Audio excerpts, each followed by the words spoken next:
What if a spy's greatest weapon wasn't some high-tech gadget, but their own DNA? Today, we're diving into a really tangled web of documents. We're talking everything from secret KGB files to predictive algorithms that show us how the whole game of global conflict is being turned on its head. We're going to see how genetics, data, and even history itself are becoming the new battlefields of the 21st century. Okay, so we start with this really startling claim from a document that details a secret Soviet intelligence operation. Forget everything you think you know about spycraft. Seriously, this is not about fake passports or dead drops. This is about engineering a person whose very biology is the deception.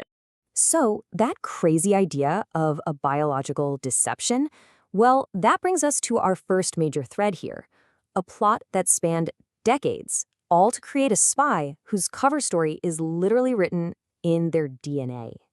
According to this report, the whole thing was called Project Alpine. The goal was to take two very specific and rare European genetic lines. They're called haplogroups, and they trace your ancestry way, way back, and combine them in a single person.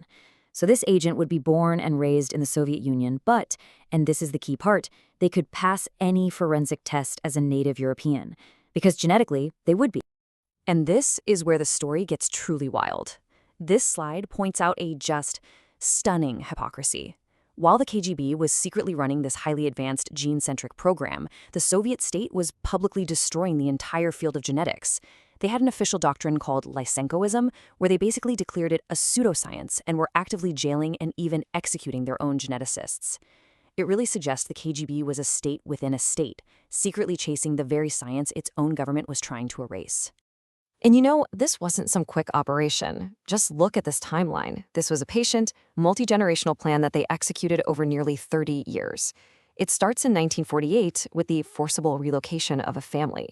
Then comes the controlled upbringing of a child, the manipulation of another person, and then finally, this chilling phrase, an engineered intersection in 1974 that produces the target. The level of control is just staggering. Okay, so let's move to the next piece of this puzzle, because the person who was supposedly the product of this whole plot, well, he emerges into the public eye decades later, and not as a spy, but as a scientist. So the documents introduce us to Vadim Chernov, the man at the center of this whole web. Publicly, he's a geoscientist, an expert in finding oil for energy companies. But behind that persona, he's credited with developing something, well, something far more powerful. And this slide just illustrates the core claim of his work perfectly. On the left, you see a diagram for geophysical surveys, stuff used to find oil deposits deep underground. On the right, a forecast of cryptocurrency prices. The idea is that the same mathematical principles you use to find patterns in geology can be used to find patterns in, well, just about anything. And this is the Ralphi algorithm. Its whole premise is almost unbelievably ambitious. It claims to strip away all the noise from any system to reveal its core logic. Think of it like a mathematical Occam's razor. The documents claim it can be used to predict, well, you name it, Bitcoin prices, medical outcomes, even military bombings. The goal is to make the future stop being random and start being logical. And this claim of predictive power isn't just some theory.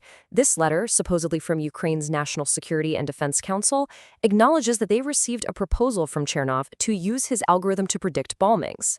This just takes the idea out of the realm of science fiction and puts it right into the corridors of power. So, a genetically engineered spy and a predictive algorithm. Why do these things even matter? Well, to understand that, we've got to zoom out and look at the global chessboard where the rules of the game are changing and any advantage, no matter how strange, becomes absolutely critical.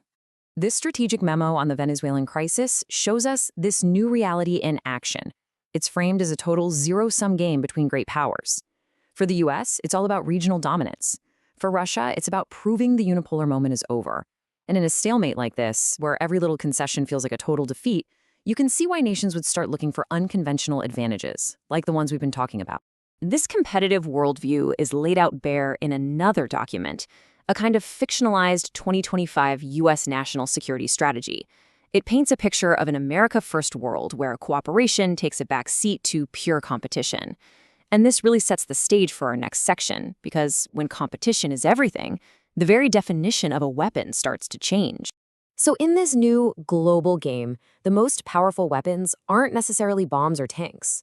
The primary battlefield has become information itself. It's the fight to control our understanding of the past, the present, and especially the future. So how does that work? First, you control the past by attacking the legal foundations of the present. This analysis of the so-called Sobchak Doctrine from 1992 argues that by questioning the treaty that created the Soviet Union, you can turn settled international borders into a subject for discussion. History becomes a weapon to challenge today's reality. And it's not just about challenging legal treaties. It's also about rewriting historical narratives. This analysis, for instance, tries to reframe the 1968 Prague Spring invasion, shifting blame by arguing that key Soviet leaders and soldiers were Ukrainian. It's a clear attempt to reshape memory and recast national identities for whatever purpose you need today. And then, finally, you seek to control the future. This is where the RLFI algorithm comes roaring back in. The ultimate power move is to make the future predictable, to turn the chaos of war into a series of logical, foreseeable events that you can anticipate and master. So the real aha moment here is realizing that these things that seem totally disconnected, a legal argument from 1992, a historical article, and a predictive algorithm are all part of the same playbook. They are all weapons designed to control reality by controlling our understanding of time itself. But what happens when these grand strategies, these attempts to control identity and destiny from the top down, collide with an individual's own sense of who they are? First, we have the state-sanctioned identity. This is the Chernov family coat of arms from way back in 1804.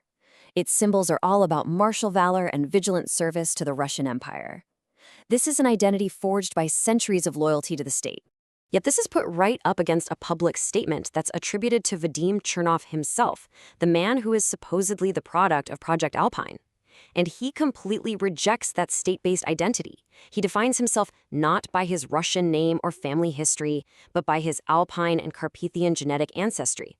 His loyalty isn't to a country, but to a biological origin story: mountains over flags. And this leaves us with a final and, I think, pretty provocative question.